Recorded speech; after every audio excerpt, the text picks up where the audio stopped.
Виждали ли сте краставици, които уж са гледани както трябва, а накрая стават криви, горчиви, пожълтяват рано и дават плод само колкото за няколко салати? Много хора веднага обвиняват семената, сорта или себе си. А понякога причината е много по-проста. На краставиците им е студено отдолу. Отгоре може да пече слънце, въздухът да е топъл, лехата да е полята, тор да е сложен, но ако корените стоят в студена, сбита и тежка почва, растението не работи както трябва. То се мъчи, изостава, хвърля заврази, боледува по-лесно и после дава точно онези криви и горчиви краставици, които никой не иска да бере. И аз съм минавал през това. Няколко сезона подред правех всичко, което уж трябва. Купувах хубави семена, поливах редовно, подхранвах, разрохквах почвата, а резултатът пак беше слаб. Растенията тръхваха бавно, листата пожълтяваха, завразите окапваха, а плодовете бяха неравни и с горчивина. После пробвах един много прост начин. Сложих прясна зелена трева на дъното на лехата. Не отгоре като мулч, а долу, под слоя пръст, там където после ще работят корените. Разликата се видя още същия сезон. Направих 2 лехи, за да сравня честно. Едната беше обикновена, само почва, поливане и стандартни грижи. Другата я подготвих с зелена подложка от трева на дъното. Сортът беше един и същ. Засаждането беше по едно и също време, поливането също. Затова разликата нямаше как да се скрие. Първите дни изглеждаше, че всичко върви еднакво, но след около 2 седмици лехата с зелената подложка започна да изпреварва другата. Листата станаха по-едри, по-тъмни, растенията пуснаха по-силни стъбла, а заврази имаше почти на всяко коляно. На обикновената леха краставиците също растяха, но по-слабо. Листата бяха по-светли, завразите по-малко, а част от малките краставички пожълтяваха и падаха. Към средата на лятото разликата вече беше очевидна. От обикновената леха берях по няколко краставици. От лехата с зелената подложка берях нормална кошница. Плодовете бяха по-прави, по-плътни и почти без горчивина. Тогава разбрах нещо важно. Не става дума за чудо и не става дума за някакъв таен тор. Просто на втората леха корените имаха по-добри условия. Беше им по-топло, по-влажно и по-лесно да вземат храна от почвата. А при краставицата това решава много. Краставицата е топлолюбиво растение. Тя не обича студена земя, резки промени във времето и поливане с ледена вода. В България това се вижда много ясно през пролетта. През деня може да е почти лято, особено в Тракия, по поречието на Марица или в южните райони, но нощем земята още държи студ. В Софийското поле, в Предбалкана и по по-високите места този проблем е още по-силен. И точно тогава много хора се подвеждат. Въздухът е топъл, човек си казва, че вече е време за краставици, а почвата още не е готова. Коренът попада в студено и растението тръгва трудно. Когато краставицата е под стрес, от студ, суша, жега или лошо хранене, плодовете често започват да горчат. Причината са вещества, които се наричат кукурбитацини. Затова горчивата краставица не винаги означава лош сорт. Често означава, че растението е било гледано в трудни условия. Зелената подложка от прясна трева помага точно тук. Когато зелената маса започне бавно да се разлага в земята, тя леко затопля зоната около корените, задържа влага и постепенно се превръща в храна. Не си представяйте, че под лехата става като печка. Не е това идеята. Но дори малко повече топлина, повече рохкавина и постоянна влага отдолу са голяма помощ за краставиците. Важното е да се направи правилно. За такава подложка може да използвате млада зелена трева, коприва, гухарче, детелина, окосена тревна маса, млади плевели без семена, листа от репей, листа от свекло или моркови. Най-добра е сочната зелена маса. Сухата слама също е полезна, но тя е по-подходяща за мулч отгоре, не толкова за долния слой. Копривата е много добра, защото се разлага сравнително бързо и дава богата зелена маса. За краставицата това е полезно в началото, когато трябва да направи здрави листа и силни стъбла. Колкото по-добър е стартът, толкова по-лесно растението понася летните жеги и натоварването от плододаване. Глухарчето също върши работа. Той има дълъг корен и извича вещества от по-дълбоките слоеве на почвата. Когато зелената му част попадне в лехата и започне да се разлага, част от тези вещества се връща обратно в по-достъпна форма. Детелината може да се използва като богата органика. Само не бива да се мисли, че след като я отрежем и сложим в лехата, тя ще продължи да фиксира азот от въздуха. Това става при живото растение чрез корените и гудковите бактерии. В лехата отрязаната детелина просто се разлага и храни почвата като зелено торене. Може да използвате и друга млада зеленина, която имате под ръка. Важното е да е чиста, сочна и без озрели семена. Тук има едно много важно правило. Не славяйте в лехата плевели с семена. Ако сложите щир, лобода, тученица или други плевели, които вече са вързали семе, сами ще си засеете плевели между краставиците. После те ще поникнат точно там, където най-много пречат и ще е трудно да се чистят. Не слагайте и живи коренища от пирей, поветица или други упорити плевели. Те са много жилави. Могат да тъгнат отново през пръста и вместо помощ ще си докарате нова беда. Сега да минем към самата подготовка. Изберете за краставиците топло и слънчево място, защитено от студен вятър. Краставиците обичат топлина, но не обичат течение. Добре е от север да има ограда, стена, храсти или по-високи растения, които да спират студения вятър. Не ги съдете там, където предишната година са били тиквички, тикви, патисони, пъпеши или дини. Това са близки култури и имат общи болести. По-добре е преди краставиците на това място да са били лук, чесън, зеле, фасул, грах, домати или зелени подправки. След това изкопайте траншея или отделни гнезда. Дълбочината може да бъде около една права лопата, приблизително от 25 до 30 см. Пръста оставете отстрани, защото после ще ви трябва. Тревата е добре да се нареже. Не е нужно да я правите на ситна каша, но дългите стъбла е хубаво да се накълцат с лопата, ножица или секатор. Колкото по-дребна е зелената маса, толкова по-равномерно започва да се разлага. На дъното сложете слой зелена маса. Около 15 см в леко притъпкан вид е достатъчно. Не тъпчете тревата като мокра тухла. Ако я направите прекалено плътна и без въздух, тя може да започне да кисне. На нас ни трябва рохкава и влажна подложка, не блато под корените. След като сложите тревата, полейте я с топла вода. Най-добре с вода, която е престояла на слънце в бидон, варел или кофа. Не поливайте с ледена вода направо от сондаж или чешма, особено рано на пролет. Студената вода охлажда почвата и забавя живота в нея. Когато водата попие, засипете тревата с пръст. Отгоре трябва да има нормален слой почва, за да не лежат корените на разсада директно върху прясната органика. Ако имате добре огнил компост или оборски тор, може да добавите малко в горния слой. Но пресен оборски тор под краставиците не препоръчвам. Огнил оборски тор и зрял компост са едно. Пресният тор е друго. Той може да е прекалено силен, да изгори младите корени, да внесе семена от плевели и да направи повече проблеми, отколкото полза. По-безопасно е да използвате зрял компост, добре огнил тор или зелена органична подложка. След като подготвите лехата, оставете я ден-два да олегне и да се стопли.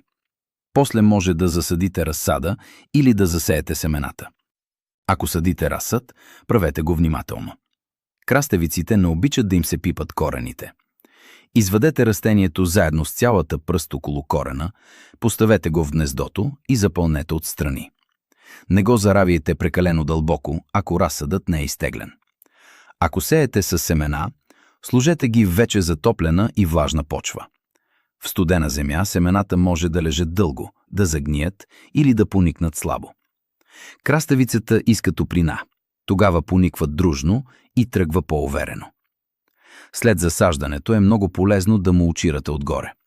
Мулчът е слой органика върху почвата. За краставици може да използвате сено, слама, леко подсушена окосена трева или полуразложени листа. Слоят може да бъде около 5 см. Само не го притискайте плътно до стъблото, за да не се задържа влага точно при основата и да не тръгне гниене. Мулчът върши няколко неща наведнъж. Пази влагата, предпазва почвата от прегряване, спира част от плевелите и не позволява на земята да стане твърда кора. А с времето, самият мулч се разлага и подобрява почвата. Поливането при краставиците е отделна тема. Краставицата съдържа много вода, затова не бива да я оставяме да засъхва. Ако растението веднъж силно се стресира от суша, може да спре растежа, да хвърли заврази, а плодовете после да станат горчиви. Но и всекидневно заливане до кал не е правилно. По-добре е да се полива по-рядко, но по-дълбоко.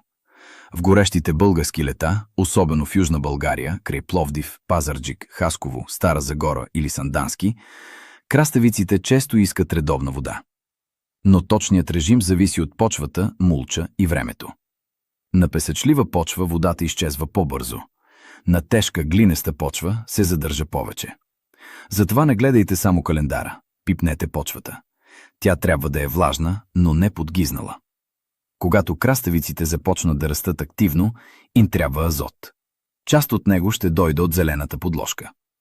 Но когато започнат масовото цъфтене и плододаване, нуждата от калий и фосфор се увеличава.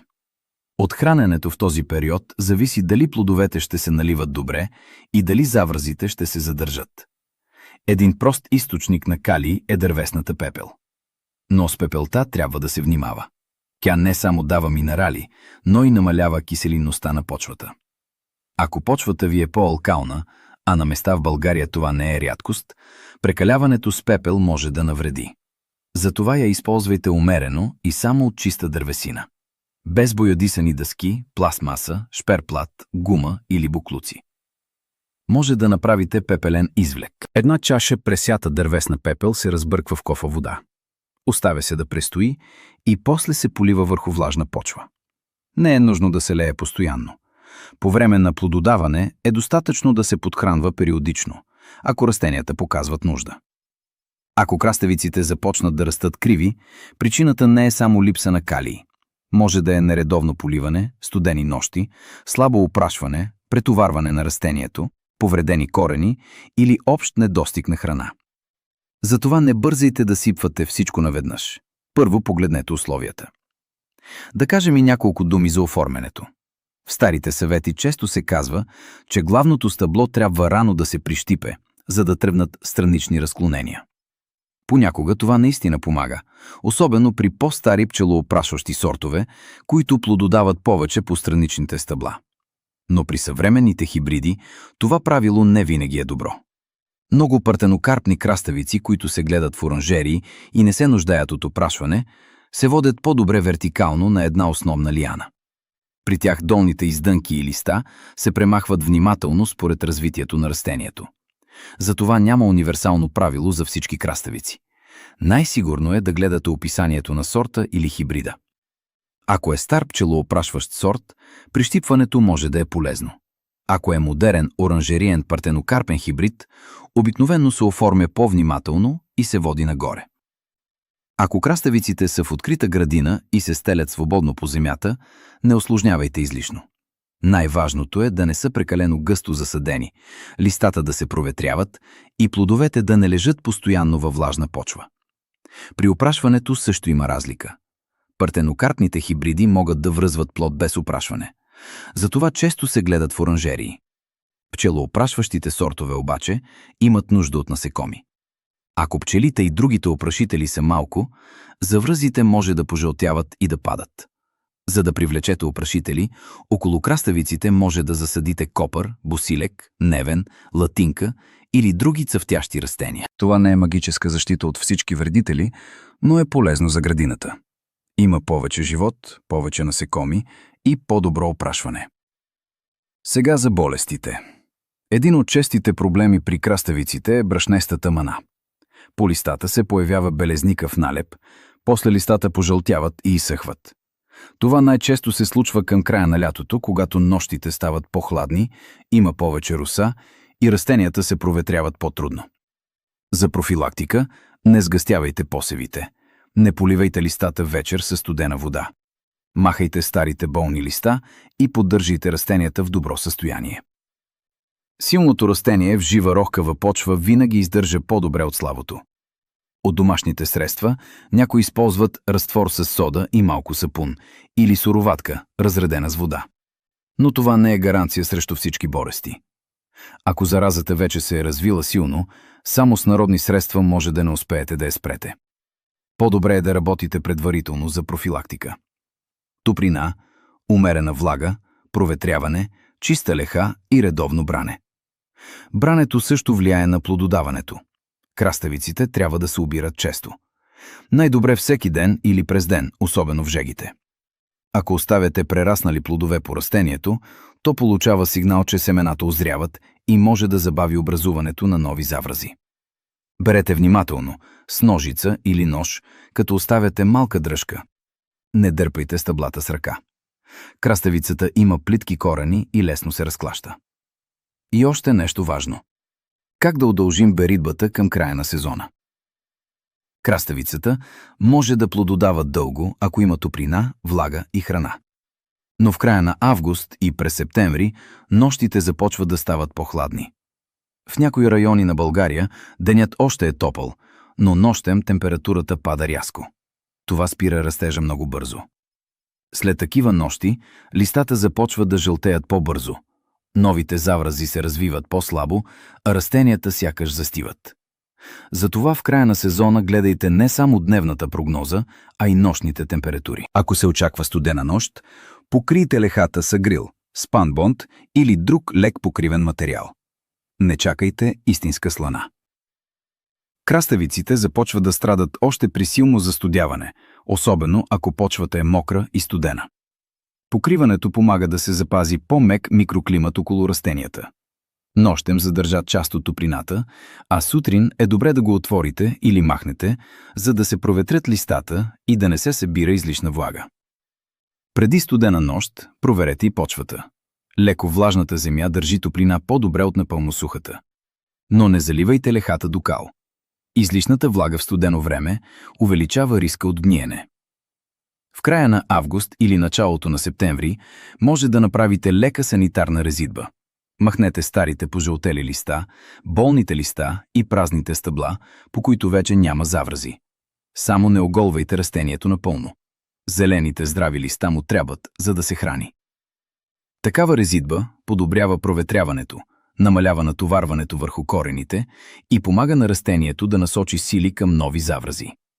Ако времето остане топло, краставиците често дават още една вълна плододаване. Най-важното е да не изоставяте лехата в края на сезона. Много хора виждат първите жълти листа и решават, че краставиците вече са приключили. Но ако корените са здрави, почвата е топла, влагата е достатъчна и студените нощи са покрити, беритбата може да продължи още няколко седмици. Нека обобщим накратко. Избирате топло и слънчево място. Изкопавате гнездо или траншея. На дъното слагате нарязана млада зелена трева без семена и без живи коренища от упорити плевели. Поливате с топла вода. Засипвате с пръст. Засаждате разсъд или сеете семена в затоплена почва. Отгоре мулчирате. Поливате с топла вода, без да пресушавате и без да превръщате лехата в блато. По време на плододаване подхранвате умерено, ако има нужда. И берете често. Това е целият принцип. Няма магия. Краставицата иска топлина, влага, въздух в почвата и достъпна храна. Зелената подложка помага да получи всичко това по естествен начин. Тя не отменя поливането, добрия сорт и грижата срещу болести, но създава условия, в които растението расте много по-лесно.